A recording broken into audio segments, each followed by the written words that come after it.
Hello, everyone. Let's have more news about the Warriors. But first, don't forget to subscribe to the channel and leave a like. The Golden State Warriors are coming off an underwhelming playoff exit, losing in the second round to the Minnesota Timberwolves. The Timberwolves had Golden State's number as soon as superstar point guard Steph Curry went down with an injury, but the Warriors' lack of size certainly did not help. The Warriors had to play one of the biggest teams in the league in a 7-game series without a reliable center, which was a recipe for disaster.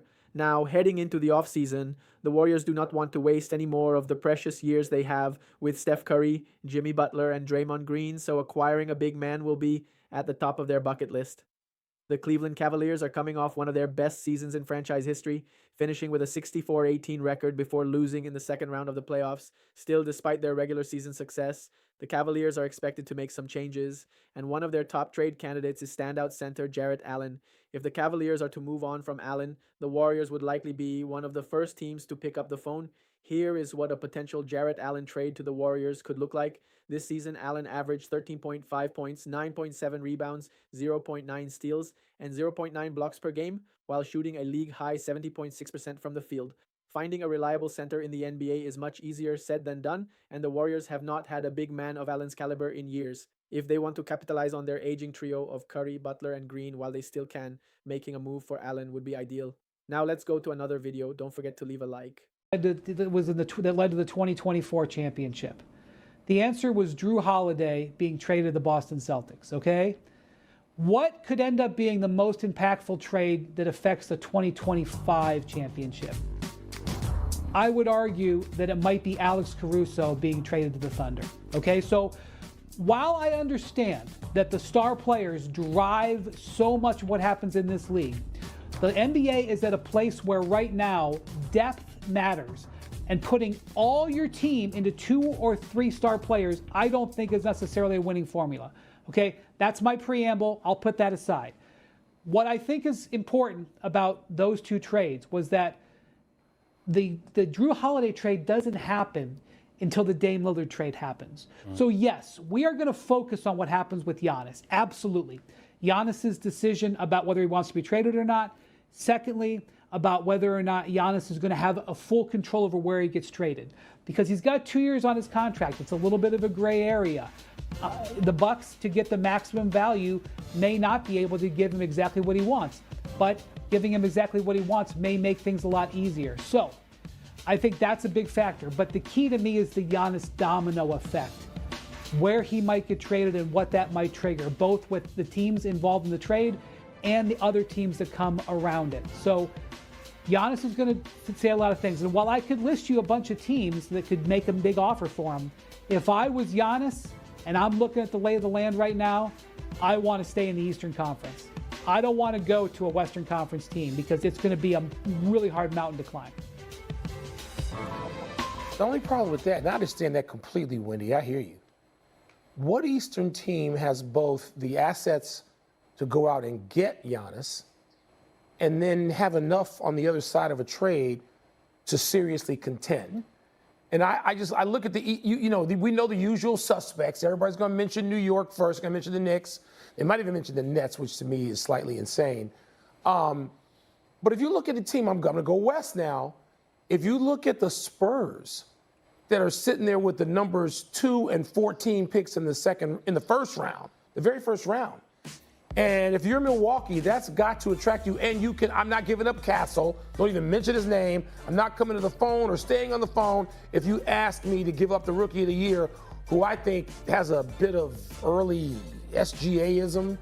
If you want to look at a guy and project a little bit, Castle to me has that. I'm not giving him up. But there's some players on that roster I can give up and still come away with De'Aaron Fox, Wembanyama, Giannis Antetokounmpo, and the Rookie of the Year? Look at the 4 players you come back with on the other side of such a deal. I don't know that can anybody in the East match that? I don't know if they can match it, but there is one team in particular that I think is going through a revamp and a gap year in the Boston Celtics where it could be interesting. Right? Jason you give Tatum. Up one of the 2 stars. Have to, right? Jaylen Brown. Jason Tatum. Probably on the side of Jaylen Brown more than Jason Tatum because of his versatility and how he plays. They're also new ownership, so it's fluid, right? New ownership coming in. What kind of salaries can he actually sustain?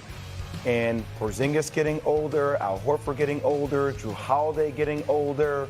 You know, you have Derek White kind of lingering there. I would rather keep Derek White.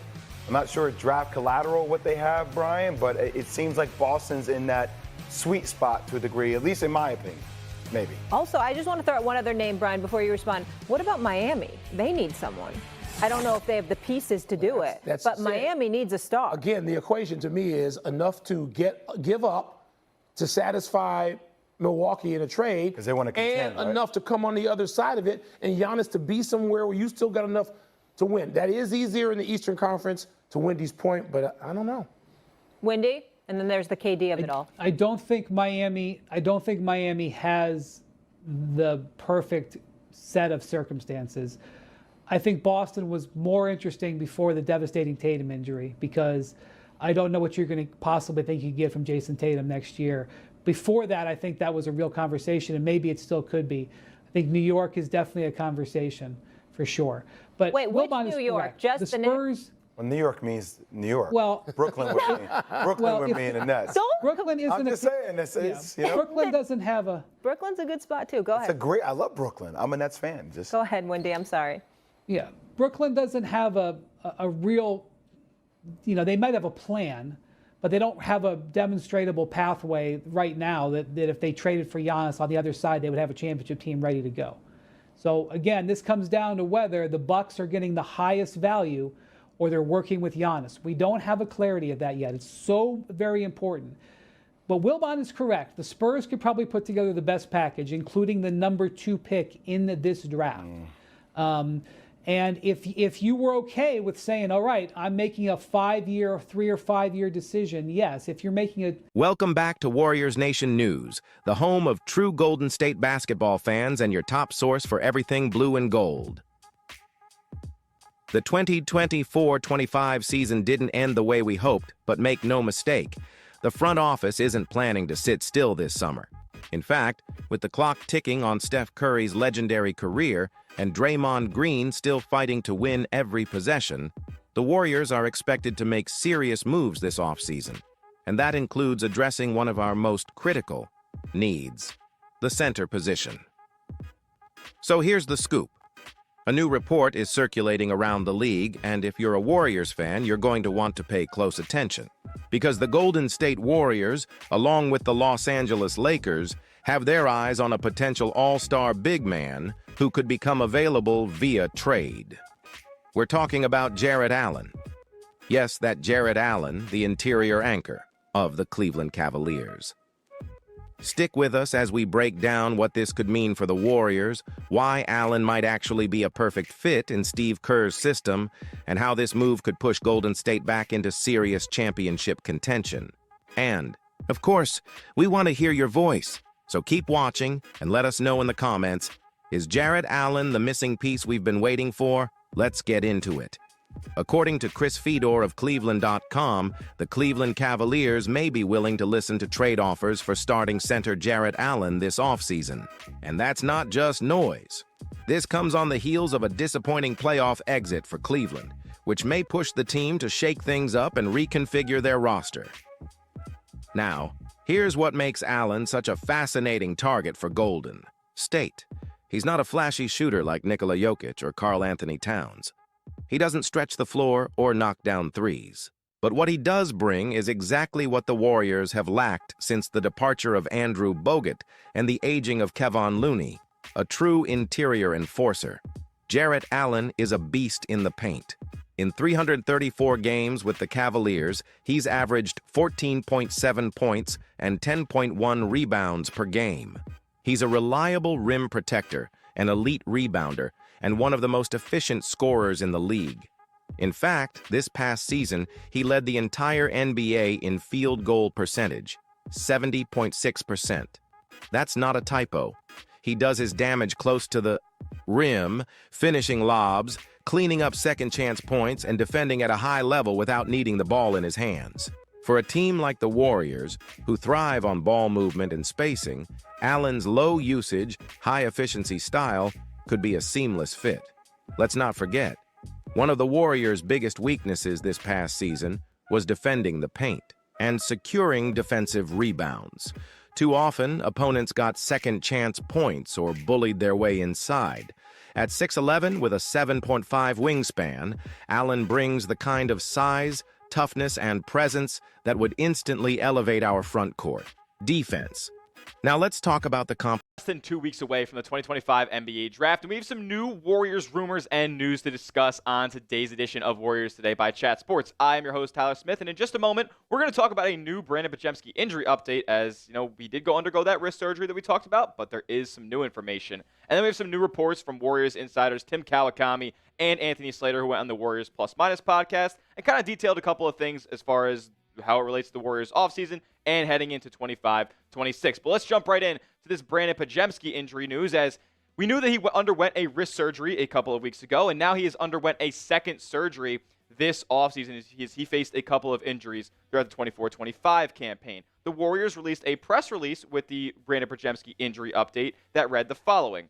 Brandon Podziemski, Golden State Warriors guard Brandon Podziemski, underwent successful surgery yesterday to repair a core muscle injury. If you guys remember, Brandon Podziemski missed time due to that abdomen injury in the middle of the season.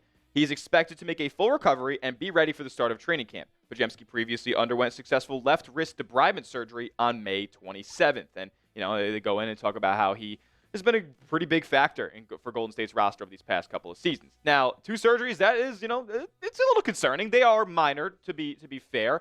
The wrist thing was a little bit of cleanup, and then this core muscle surgery is going to hopefully make him feel more comfortable out there on the basketball court, because clearly he wasn't down the stretch of this past season and into the postseason. When he came back immediately from the abdomen injury, his numbers were actually disgusting. Like, he came back in the 10-game stretch. He was averaging close to 25-5 on really good efficiencies. And even the stats you see on screen for the entire regular season don't tell the full story, because once the Warriors traded for Jimmy Butler and Pods was etched into the starting lineup for good, he was playing at an elite level and got his three-point efficiencies up to 37% when it was way below average for the first 30, 40 or so games of the season. And then you get to the playoffs and the counting stats are essentially the same, but the efficiencies go way down. Pods was asked to do a ton during this postseason run, especially once Curry went down with the hammy. But look, man, you see the stats, they look pretty identical, and then you get to the percentages, and they were absolutely atrocious. Podziemski went multiple games where he was shooting less than 15% from the floor, and for a Warriors roster that really didn't have many sources of offense in the half court, as far as guys who could just go get their own buckets, Podziemski really, really fell short here when his number was called. But he is poised, as far as next season goes, to remain in a big role. Doesn't look like Paz is being floated around in any sort of trade rumors this offseason, and with the salary that he makes, about $3 million, it just doesn't really move too much, and I'm not so sure how much interest there is around the league as far as Podziemski being a big trade chip. So he's poised to be back in a big role. Does that mean he's going to be starting the entire season next year for Golden State? I wouldn't guarantee it, but I would assume that that's probably in the cards. And Steve Kerr has talked about how Brandon Podziemski needs to be unlocked next season, that next year when he sees an open look, it's got to go up, because too many times during this past postseason, he passed up a lot of those opportunities and was too unselfish. Kerr wants him to be more of an offensive force in this Warriors offense. So with that being said, if you want Potts to be at 100%, so that can happen at a high level for 25-26, go down below and send good vibes. Like the video, hit that thumbs up icon, and type Pods in the comments when you do, so he knows we're showing him love. All right, now let's get into some new reports from a couple Warriors insiders, Tim Kawakami over there at the San Francisco Chronicle and Anthony Slater of The Athletic, 2 guys who I take as the Bible when it comes to Warriors news and rumors. And they collabed on a Warriors Plus Minus podcast and kind of talked about a couple of different things during this Warriors offseason. And this one was big, where Golden State's going to be looking in free agency to potentially add some size this offseason, but it might not be a name that has been rumored around. Kawakami said this: I've said stretch 5s before as a free agency target, but I don't think it's going to be stretch 5 now. I don't think it's going to be Brook Lopez. I think they're going to try and lean on Quinton Post, who's entering year 2. Look, it's no secret that the Warriors need more from their front court, and they need more from the big men on their roster, and they probably need to add external size this offseason. But it doesn't look like they're going to, try to bring in a player that's like Quinton Post. It looks like they're pushing their chips into the center of the table on the second-year player out of Boston College. So we'll talk about more about QP in just a moment.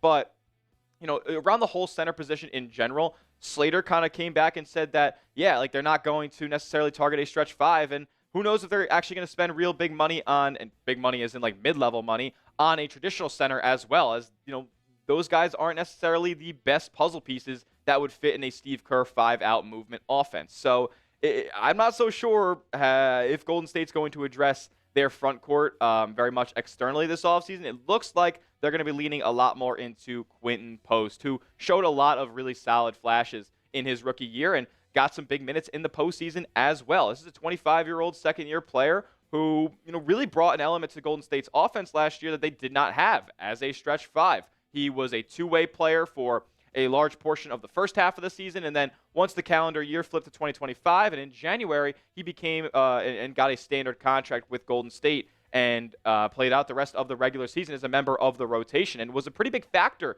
in the rotation. Was playing, 15, 20 minutes a night in some instances and was providing a lot. He was really did not lack confidence whatsoever when it came to launching his shot from the outside, and he was really, really solid at it. I think he shot close to a 40% clip in his rookie year, so I'm excited to see what he can do in year two, but there are definitely some things that QP has to work on, like defensive mobility and I guess being in the NBA and knowing players' tendencies and not being caught and baited into different fouls, because that was a huge problem in the postseason. These veterans would just get Quentin Post into the action, and they would, just one ball fake. This guy would be up in the air like he was jumping on a pogo stick, and they would draw a foul. So there's just some things that he has to work on and get more used to in the NBA, and I think he'll be very, very fine. He's also on a very cheap contract, which is friendly to Golden State's salary books.